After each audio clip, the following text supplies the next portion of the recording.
morning, friends and teachers. I am Shivani from 5C and I'll be doing an experiment which is based on air. The property of air which I am doing is air exerts pressure. For this experiment, you will be needing a balloon, a bottle, a straw, and a glass of full water and a clear glass.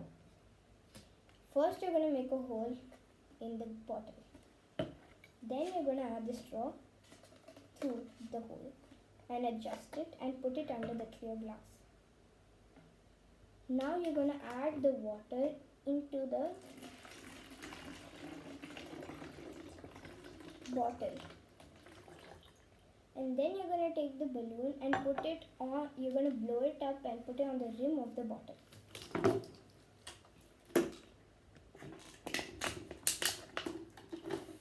Now as you can see that the water from this is transferring from this.